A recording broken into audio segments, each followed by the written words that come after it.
So let's start this beautiful tail then, shall we? This here is one I've made earlier. This is the back of Marilla. You can tell her hair, her black hair is there at the top. I've completed this one and just so it's ready to make up, but we've got the front, we've got one to make together, so that's fine. So when you start working it, you will actually be working it like so. So you're going to start here and work up and out like this. I'm going to go through how to kind of get set up with this and do a couple of rows, and we'll work through that, and then we'll look at the fins at the end, because the fins have got this incredible texture which is made using front and back post trebles. So easy to do, but really, really beautiful and effective. Absolutely love this. Absolutely beautiful. Okay, so let's get started. Right, for the first part of the tail, you're going to need turquoise, green ice, and of course glamour. And you're going to be starting the starting position of your body piece. So you've made your head and the body piece.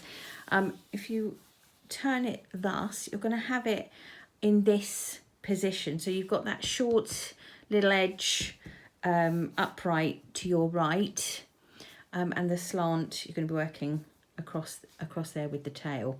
You're going to start by holding turquoise and glamour together. So I'm going to go and set up and get that ready to go. Before we get started, I really want to encourage you to I know this is going to sound ridiculous actually, because you probably do this, but read every single row, because I cannot tell you how often I had to take this back. Simply because I thought I'd kind of got the pattern in my head and it was all working fine and blah, blah, blah, blah, blah. It is a really straightforward pattern with the shells, but there are changes because of the shaping of that beautiful tail. It isn't, you know, it's not a uniform amount of shells on each row because you are shaping it, and so the beginning and end points change all the way through it. So although you're going to fly through the actual pattern itself, my big tip on this tail is read every single row to make sure you know where your beginning and end point is and how many shells you should have when you get to the end of it. Okay, that's a big tip. I can't say that enough. I'm going to say it again. Read every single row of this pattern so you know where your beginning and end points are and how many shells you should have. I'm talking about this first part of the tail, like the scales. Things change a little bit when we get to here, but for the first part of the scales, that is my big takeaway from this pattern. You must read it carefully. It's very accurate and beautifully written, and you won't go wrong if you read it well. Okay, before we start on row one, I want to look at the end game of row one. The end game of row one is to have 5 shells going across the top. Let's have a little look at the here's one I made earlier. So 1, 2, 3, 4, 5. We've got 5 shells going across the edge. That's how we want to finish row one of the tail. Now, the tricky part with row one, and it's only row one because from that point on you'll be fine. The tricky part is we're not working into an actual stitch edge here because we're working along this slanted edge of our work, which is actually made up. Our work went like this. You can see it's kind of made up of the row ends that we've worked as we've gone through. So it isn't, you know, it's not terribly easy to see where to put your hook in a row end, although Eleonora does describe it very nicely, sort of asking us to miss 2 row ends and put into spaces and things like that. That's great, but I don't find it terribly easy to see where my hook should be going. You probably have no issues at all, but if this helps you, here's a little tip that I found useful. I know that I've got to make 5 shells across this edge here, and 5 being an odd number is marvellous because it means that one shell has got to sit dead centre. Okay, one's got to go dead centre with 2 each side of it. So if I can find the dead centre of this edge, then I will actually then only have to worry about kind of getting each side of it even, which is a lot easier to just kind of estimate where things have got to go when you're looking at just that much rather than if you're looking at that much, because you know when you used to have to write in bubble writing on the front of your exercise book and it was all fantastic, and then you got an inch left and had 4 letters to write and you couldn't fit it in? That's basically what I went through 200 times trying to get the shells right on the first side of Marilla there. So this will help you, I hope.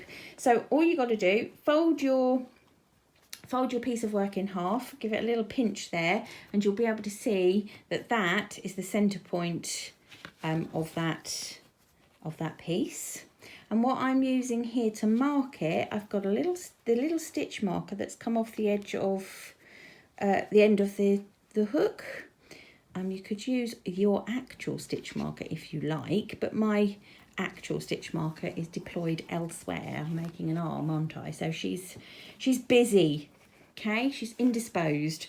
So I've made a little mark there with my little marker, and I know that's dead center, so I know that the stitch that's gonna, or the 5 stitches that are gonna make up my middle shell are gonna go into that one. What I can then do is start kind of working backwards, because what I know from the pattern, because I've checked it out, is that between shells is a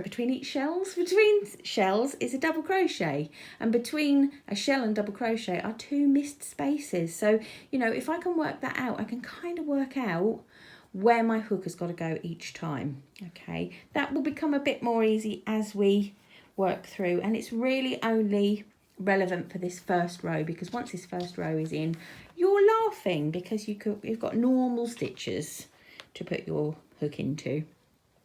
Okay, so I'm holding Turquoise and Glamour together, and all I'm going to do is just start by anchoring the yarn in place, and I've put my hook right through the end, right through the point of the body. Bring that through, and I'm going to just anchor it properly by pulling through a loop. Okay, so that is now nice and secure. It's not going anywhere. That's not going to count as a stitch. That's just me joining in my yarn. Okay, right then, let's go. We're going to be putting a double crochet in the same place, so there's no kind of ambiguity there. My hook has got to go straight back where it's just come from, and so I don't need to worry about kind of thinking through where my next stitch has got to go. Right, so that is my double crochet. I'm then going to miss 2 row sides and make my first shell, which is made up of 5 treble. And just a quick reminder that we're obviously working UK terminology. Now, if I find it difficult to work out where row sides are, I can kind of work back from my little stitch marker here. So let's say shell's going in there. I'm going to miss 1, I'm going to miss 2, and my DC's going in here. I'm going to miss 1, I'm going to miss 2, and my shell is going in here. I'm going to miss 1, I'm going to miss 2, my DC's going in here. I'm going to miss 1, I'm going to miss 2, and I think my shell therefore should go in here. Okay, so I hope that will help, because if you work it backwards and forwards, you're probably going to get it right first time and not have to pull it out. But if you do have to pull it out, please don't worry. I'm here to tell you that you can do that many, many times and still come out smiling. I would hate to tell you how many times I had to take rows out of the tail. But it's my own fault. It's because I don't read things or pay attention. I've got very, very short attention span. It's my own fault, really. Also homeschooling, let's just leave that there. Each shell 4 trebles, so again beautifully simple because you'll have all done trebles before, and very effective. Right, 1 down, 4 to go, chaps. Right, so let's stop there.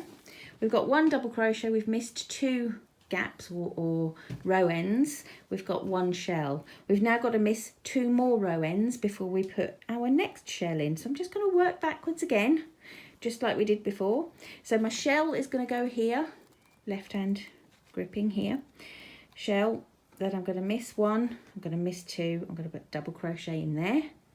I'm going to miss 1, I'm going to miss 2, I'm going to put a shell in here. I'm going to miss 1, I'm going to miss 2, I'm going to put a double crochet in here. Okay, so I have worked backwards. and worked out where I'm happy and comfortable to put my double crochet. Now, if you have zero problem recognizing the end of the rows, then I do apologize for banging on and on about this, because this is going to be tedious as, but I suspect you'll have turned off by now. This is just for people like me who need a little bit of extra help with this sort of thing. Okay, so one more shell to go in, and don't forget we've got to miss 2 row ends, and I'm going to work backwards again. So my shell's going in here, miss 1, miss 2, double crochet, miss 1, miss 2, probably shell about here where my fingers are. I might put it just the other side of that stitch. I bet that will come back to haunt me. You just know it, don't you?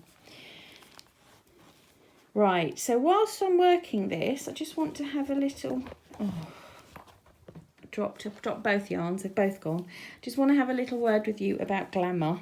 Okay, so Glamour is the metallic silver yarn, and Glamour, I think, could be aptly renamed Diva, possibly, or Mariah, after megawatt star Mariah Diva Carey. And the reason I say this is not for anything other than enormous fondness, because quite rightly, if you are a diva or as supremely awesome as Mariah Carey, you are going to demand, I mean, I would demand all the things all the time. And I feel like that applies to Glamour. You can't just go roughshod with Glamour like you do with your cotton, because it's a slightly different, well, it's a completely different animal actually. It will fray, it just doesn't behave quite the same way. So to start with, just be a little bit gentle until you get your sort of feel for it. But don't worry too much if bits fray, because it still looks absolutely beautiful. But just don't worry if you think, oh crikey, I'll never get this, because you will. Right, missing 1, missing 2, putting my double crochet in here. And I feel all cocky and confident now, don't I? And you know why? It's because I know exactly where my shell's got to go, because I've marked it. You see? Marvellous. So now I can take that marker out and hilariously lost the place there, because of course I did, and put my shell in there. Okay. And when we come the other side, we're going to just kind of repeat that exercise of counting backwards, but rather than have a marked stitch, we've got the other end as our guide, haven't we? At the end, in a minute, I'm going to have to stop and go and retrieve the yarns, which have now rolled all over the place. Inexplicably, defying the laws of physics, they seem to have kind of gone up and then down again. I don't know. I don't know anything these days, do you? Right. Okay, so my end point is over here on the left. And I'm going to work it back just as I did when I had the middle point marked with the stitch marker. So I end with a double crochet. So double crochet in here, miss 1, miss 2, fan in here, miss 1, miss 2, double crochet in here, miss 1, miss 2, fan in here, miss 1, miss 2, double crochet in here. And it just about is correct. It just gives me that 2, 1 and 2 row end, so I kind of know that it's in the right place. I mean, tell me, what do you think? Is this tricky for you? It probably is easy as. I just don't seem to be able to kind of see those row ends. It's likely to be just me. Right, so I've got my double crochet in. I'm going to put my fan in now. So miss 1 and miss 2, I'm going to put my fan in here. Be very pleased to know that it does get an awful lot easier after this. Even if you'll be pleased to know that it gets easier for me, and you're like, it was already easy for us. You can see I've got a little bit of fray there from where I dropped the yarn, but it's fine because a little bit further on it sorts itself out. 1, 2, 3, 4 and 5. So we've got one more shell to fit in, which makes things a lot less scary. So at the end point, double crochet, miss 1, miss 2, fan, miss 1, miss 2, double crochet.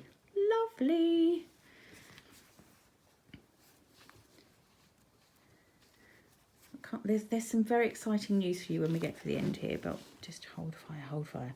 1, 2, fan.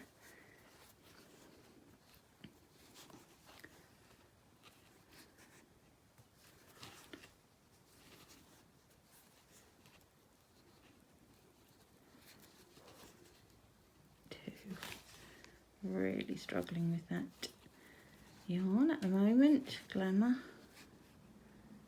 3. It's gonna fall. It's perched on the edge of the desk. 4. Another big apology, everybody, because the house is really noisy at the moment because we're obviously in lockdown and it's full. I've got husband working, son schooling, we've got deliveries. It's very noisy and I do apologise. Okay, so that's the last fan and the last double crochet goes right in that corner. And I'm not going to finish the double crochet because we're going to change colour. We're going to change to the green ice next. And there's a lot of colour changes that go on through the tail, through the all the way through the tail. And this is how the colour changes happen. On the very last sort of pull through, yarn over and pull through of the last stitch, you're going to pull through with a new colour. And this time we're going to be using green ice, but just green ice. We're not going to be using the silver or holding that together with that at all. We're just using green ice. So we're going to pull that through and we will be ready to work back along with that colour. Okay, so that's row 1.